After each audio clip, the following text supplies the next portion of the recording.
Grande pergunta da vida que é: para onde você quer ir? Para quem não sabe para onde vai, qualquer caminho serve.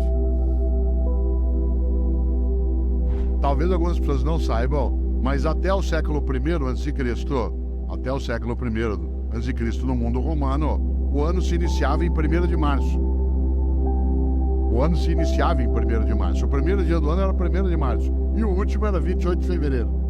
Foi Júlio César que alterou o calendário e colocou janeiro e fevereiro no início do ano. Pouco a pouco o mundo foi adotando o dia 1º de janeiro como o primeiro dia do ano. O único país do mundo em que o ano continua começando em março é o Brasil, que é um país clássico, um país clássico que não aceita essas modernidades de Júlio César.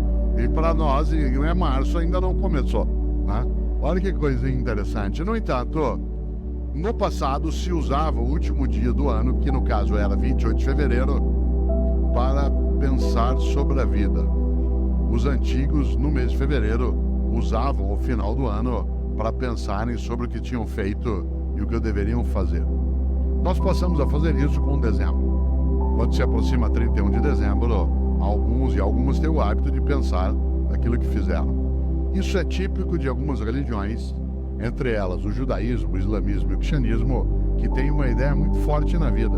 Tenha você ou eu religião ou não, há uma questão séria nessas religiões. Elas têm uma coisa chamada juízo final.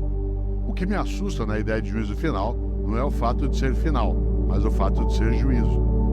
Porque na crença dessas religiões, insisto, acredite você ou não, essa é uma questão tua privada, há algo decisivo. Elas acreditam que ao final da tua existência, a divindade vai te chamar no canto e falar: vem aqui para um particular.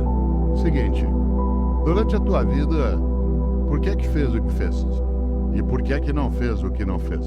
Aliás, por que fez o que fez do modo como fez? E por que deixou de fazer o que deveria ter feito? Essa é uma pergunta séria. Os cristãos construíram, a partir da influência judaica, uma percepção. E essa percepção ela se consignou na ideia também de juízo final no último livro da Bíblia dos cristãos, que é aquele que fala do fim, que é o livro da Revelação ou o livro do Apocalipse. E se você observa, lá no livro do Apocalipse, no capítulo 3, versículo 15 e 16, os cristãos escreveram: Deus vomitará os mornos. Deus vomitará os mornos. Aliás, a frase completa é: porque tu não és quente nem frio, hei de vomitar-te. Olha que frase forte. Conhece gente morna? Gente que não é quente nem fria, gente que é mais ou menos, que é quente ou frio não, que não cheira nem fede. Sabe gente morna? Morna no trabalho, morna na comunidade, morna na prefeitura, morna na câmara, morna na escola. Morna, não é quente nem fria, gente que não tem compromisso, mais ou menos compromissado, mais ou menos competente, mais ou menos servidor, mais ou menos religioso, mais ou menos político, mais ou menos. Deus vomitará os mornos. Sabe aquela pessoa que é morna? Morna no casamento. E aí, como é que tá o casamento? Tá ruim com ele, pior sem ele. Morna na comunidade. E aí, como é que tá o debate em Campinas sobre a política? Vamos levando, né? E aí, lá na prefeitura, vamos ver o que dá, né? E a escola, como é que tá? Não sei, vamos ver. Falta pouco para aposentar. Deus vomitará os mornos. Gente que é morna na amizade. Você vai apertar a mão dela, com licença, ela dá só a pontinha do dedo. Você aperta aquela minhoca desmilinguida. Você vai abraçar, a pessoa abraça meio de lado, meio parece que tem nojo. Sabe gente que economiza afeto? Pessoas que esquecem que afeto e conhecimento é uma coisa que se você guardar, você perde. Gente que é morna na cidade, morna no casamento, morna no serviço público. Morna, não é quente nem fria.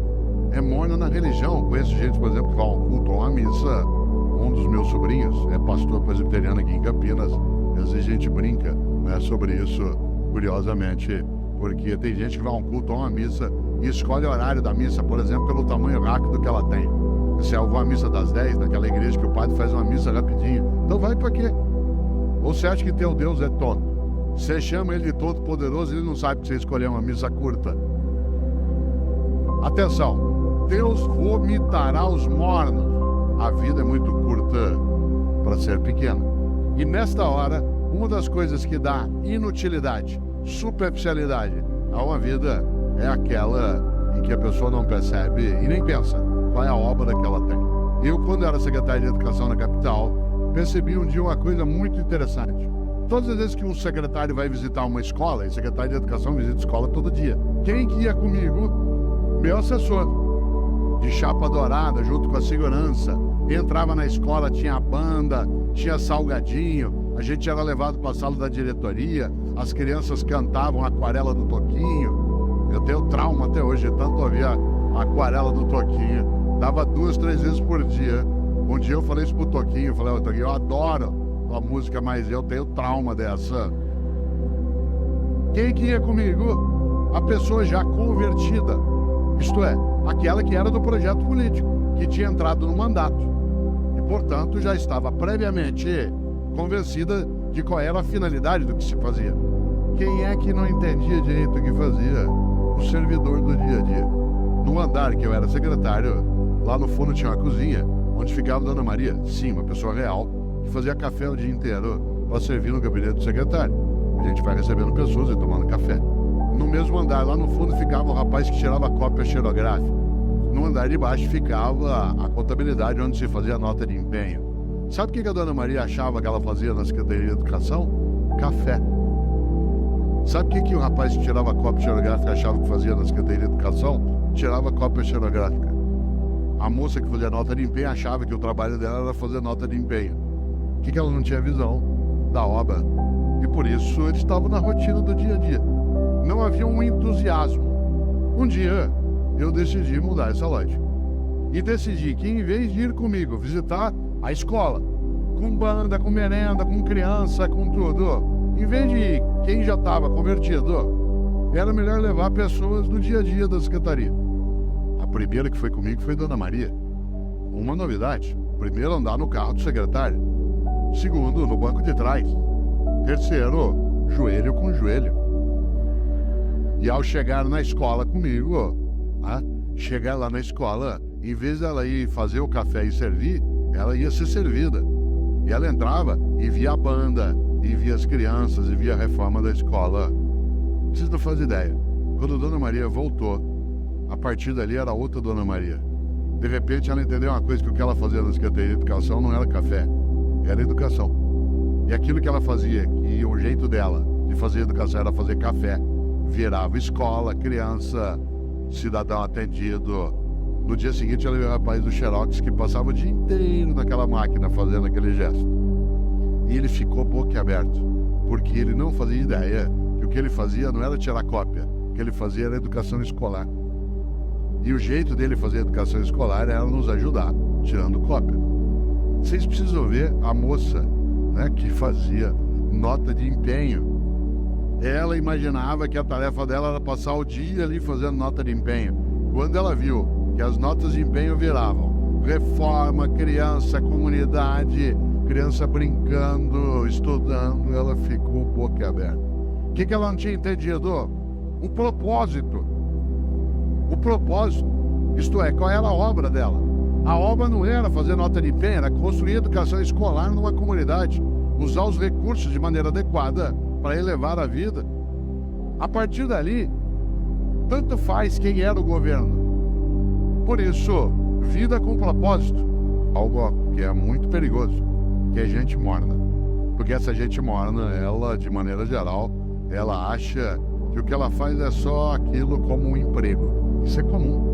Isso é comum, inclusive, a pessoas que no dia a dia, você sabe, eles argumentam que ele vai ser mais ou menos, também pelo salário que me pagam. Você já imaginou esse princípio aplicado ao corpo de bombeiros? Tua casa está pegando fogo, já apagaram a sala, a cozinha. De repente você olha, o bombeiro está enrolando as mangueiras, guardando. Para onde você vai? 5 horas, é o meu horário. Então, mas tá pegando fogo lá.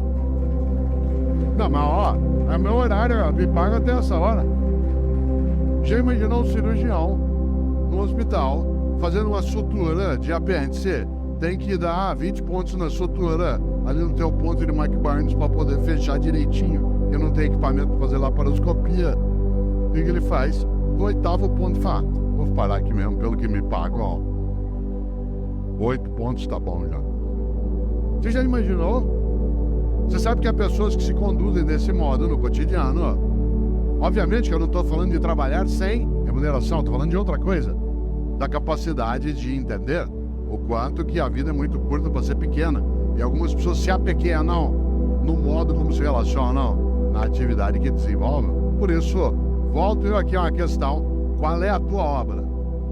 Quando você se for e você se vai, o que vai ficar?